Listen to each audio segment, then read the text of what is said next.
Well, welcome to Emil's Knowledge Nuggets, where I share with you short, little, tiny webinars on how to support parents deal with kids that have struggles with mental health issues, behavioral health issues. So today we're going to be talking about entitlements.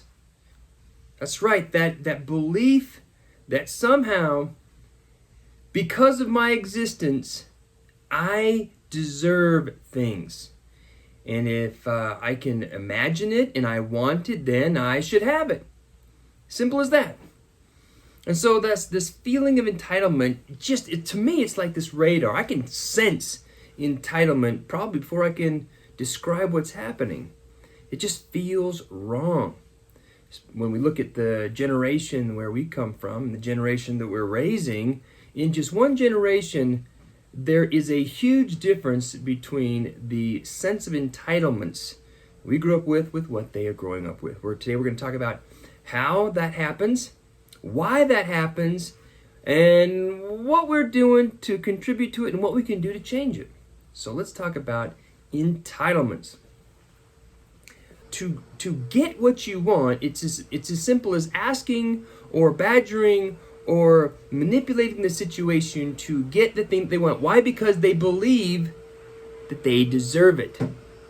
What are some of the entitlements that teenagers think that they should just have because of their existence? This is by no means an exhausted list. They believe they should have a smartphone. They should have access to different electronics, maybe even a TV in their own room.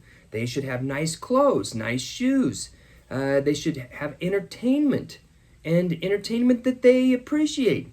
Not just, board games, heck, or books. No. We're talking about the latest and greatest video games.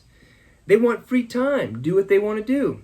They want expensive vacations. They want to be the one that's choosing the music in the car.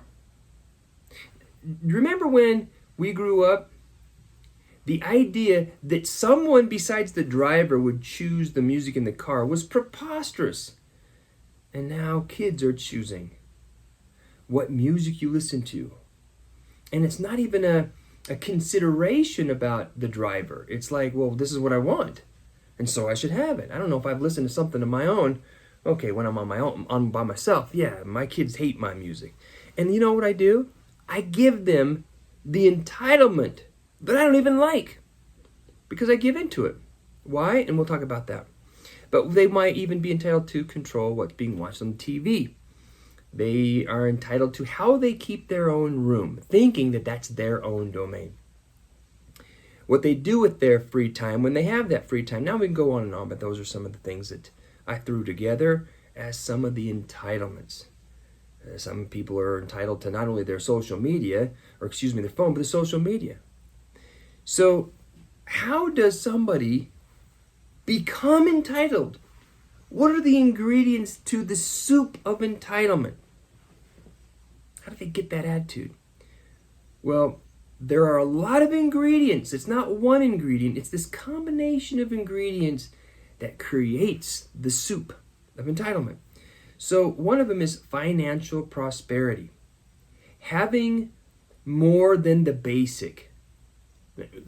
Think about when you grew up. If you grew up in a situation where mom and dad were kind of barely getting by, they always had the excuse of, no, we can't afford it. Mom, can I have these new shoes? Nope, we can't afford that. Mom, can I, do this special extracurricular? Oh, we just can't afford that. And so we were told over and over and over again that we just couldn't afford things. And so every time you asked, it was like a Christmas wish. So financial prosperity, especially from the situation where we now have things, we have the ability to provide more than just the necessities to the kids, we want to say yes. And so hey, Mom, can I have these shoes? Why not? We got the money. And plus, remember the frustration, the pain that we experienced growing up when they said no, we couldn't have it. Oh, the disappointment. Oh, the heartbreak of not being able to have that thingy or do that thingy that we wanted. And now that we have some financial means, it's like, well, sure, why not? And we also want to be kind, okay? We care as a parent, we care more about providing for our kids.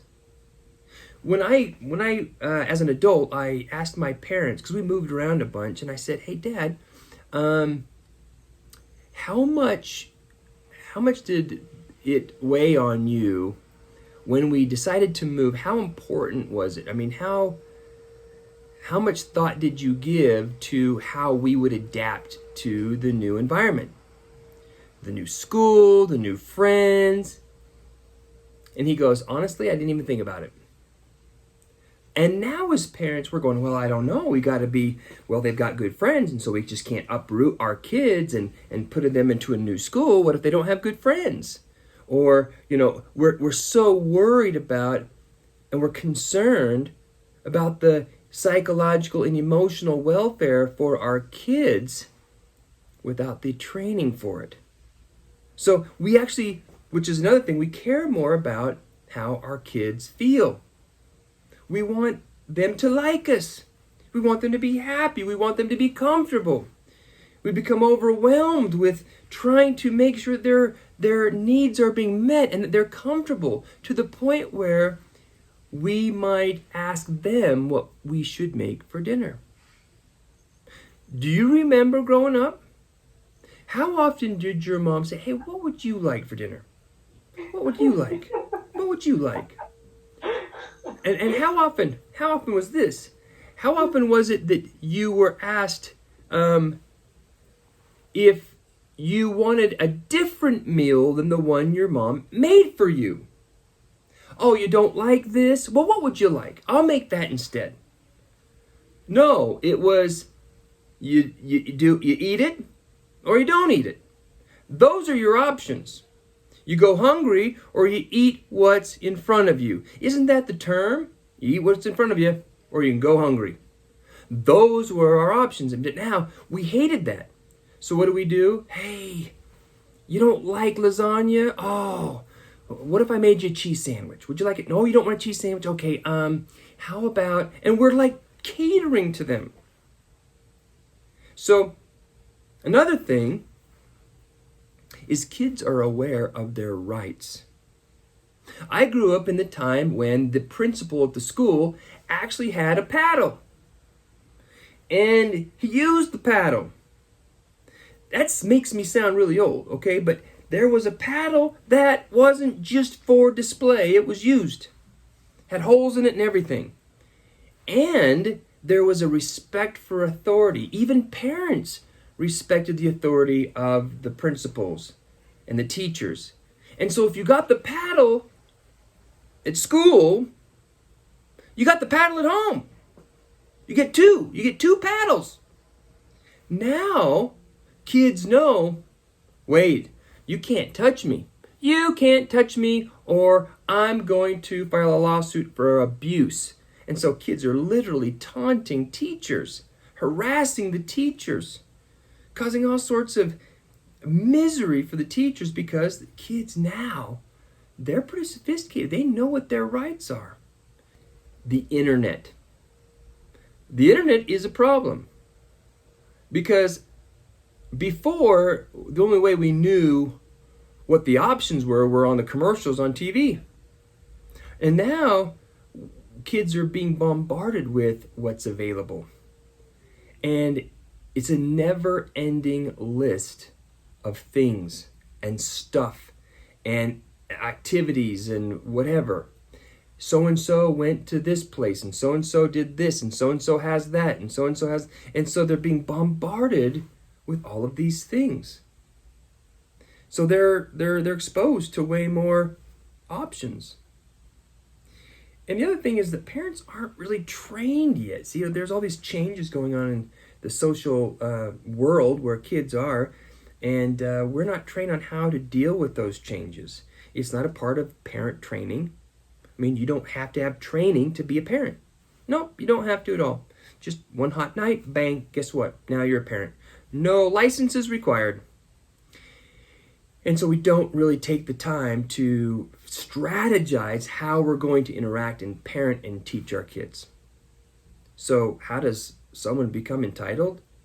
Well, you take a kid, a human being, that is designed to maximize their ROI, their return on investment. How do I maximize getting more out of life?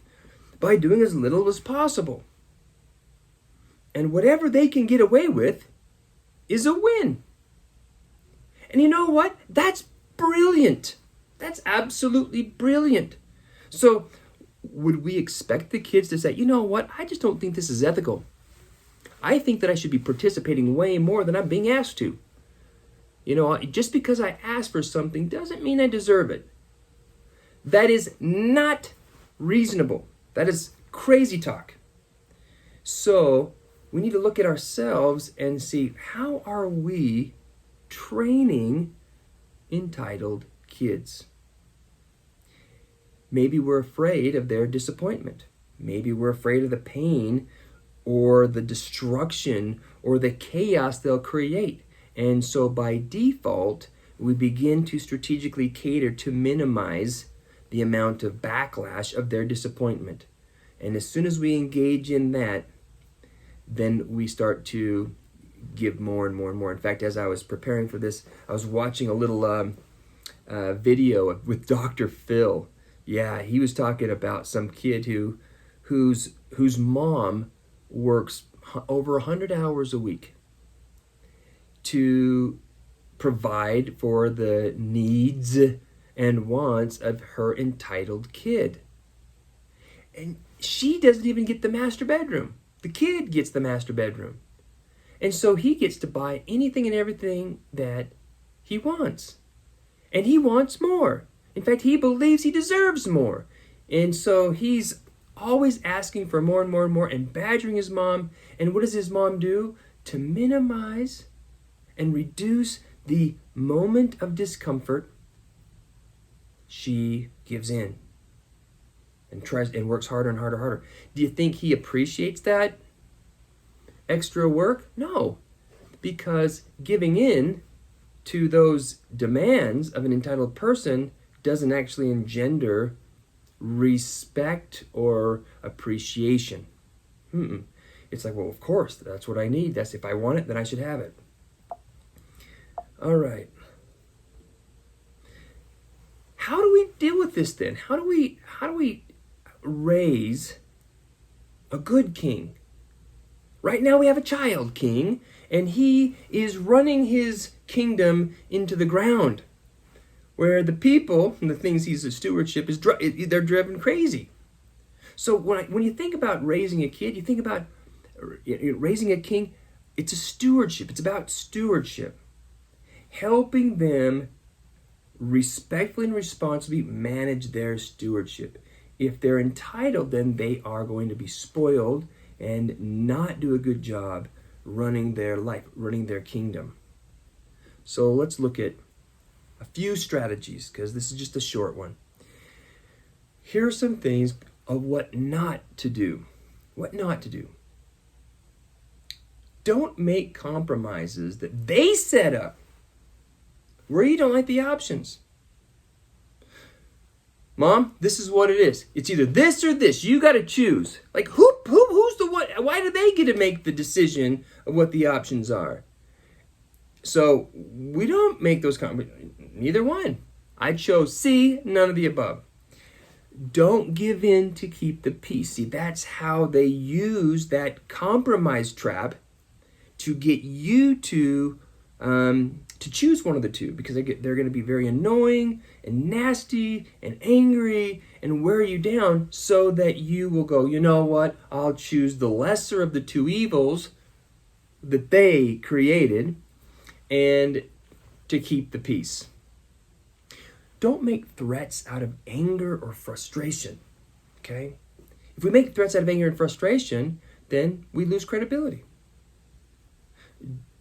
Don't do something that they can and would be best for them to do themselves. If they are capable of doing their laundry, have them do their laundry. If they're not taking good care of their room, then remove the things, okay? Remove the things that are causing them to fail. The other thing is we need to remember that if we keep inside all the complaints that we have, our frustrations, then we're not giving them information. So if you think you're trying to keep the peace by not complaining, you're not. You're actually prolonging the chaos. So share your complaints, but follow the 4 steps of complaining. The other thing that I notice with parents is we hate the idea of entitlement, yet we ourselves sometimes become entitled.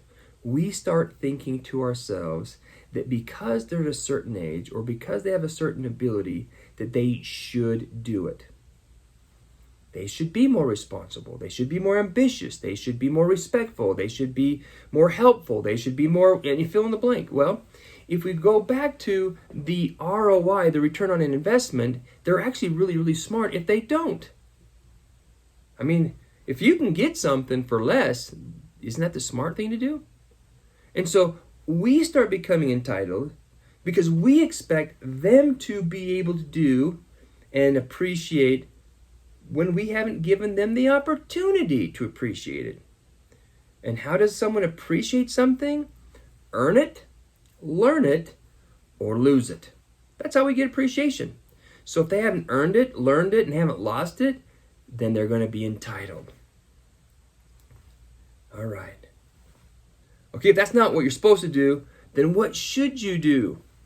How can we handle it? Here are some suggestions on what to do. Let me go back. What to do. Easier said than done, but always be kind no matter what. Okay? Always be kind. That doesn't mean soft and weak and give in. Always be kind in your delivery, in your interactions. The other thing is provide them what they are really entitled to. And most states are pretty the same. They're entitled to shelter, okay, warmth, a shelter, a place to sleep, okay, a modicum, a little bit of privacy, okay. They need medical care. They need clothing, an educational opportunity, food. That's pretty much it. They don't need a phone.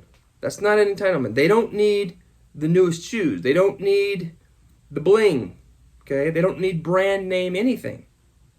So if you got someone who's entitled, then we need to start to strategically, systematically remove what you do to provide the luxuries in life that they have not appreciated. Why? Because there's only 3 ways to appreciate: earn it, learn it, or lose it.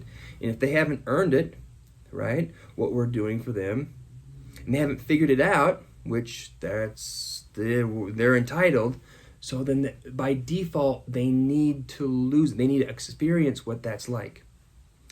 We need to start to minimize their stewardship to the point where they can successfully manage their kingdom, their domain. And when they can manage that with respect and responsibility, then we can add more and more and more and more. It's always harder to give and then take away. So sometimes it's better and easier to just go, let's start from scratch. But I know that some parents struggle with that. So if you need to, then start strategically, based on the situation, removing those things that they're struggling with, that they're not showing a lot of respect and responsibility for. Start taking those things away. If they're not appreciating and being respectful for the food that you eat, make your own meal and make them a peanut butter sandwich. Or better yet, here's the peanut butter, here's the jam, here's a knife, there's the food. I'm providing you food, but I am not going to make it for you. That's not one of your responsibilities if they can do it themselves. There it is. There's the limit. The other thing is if you're in a situation where you're like going, I don't know what to do, talk to a friend, a peer, a therapist, someone that you can trust and rely on to kind of give you feedback of, is this a reasonable expectation? Is this something I should give into? How should I handle this situation? I'm feeling like I'm dealing with a terrorist right now, and I'm so worried about not giving in because terrible things could happen. So you might want to talk to somebody about how to deal with those things, those strategies. Now we got to deal with the tactics. Let the person who's the entitled one be upset with you. That's one of the problems in the first place, is that we don't feel comfortable with them being upset. And so what do? Oh, you're upset with me. I don't like that feeling, so let me accommodate you, which is actually feeding the entitlement.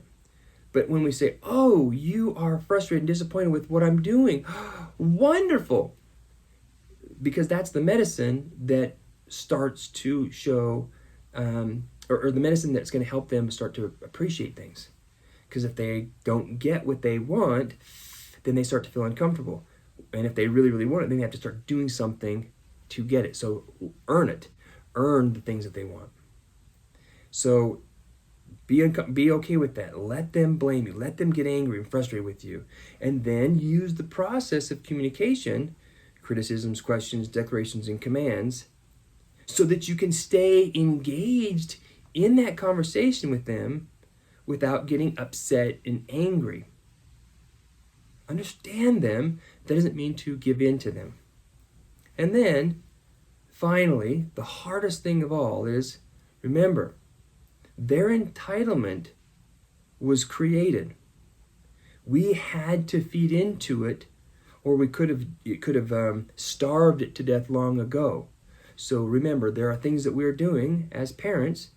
If we have financial means, if we have resources, then it's really hard not to start to give in to those things. But if we own it, and in that idea of extreme ownership, we take accountability, then we focus on, hey, I'm the one that's messed up. I'm the one that created this entitlement in you. So I really can't expect you to change.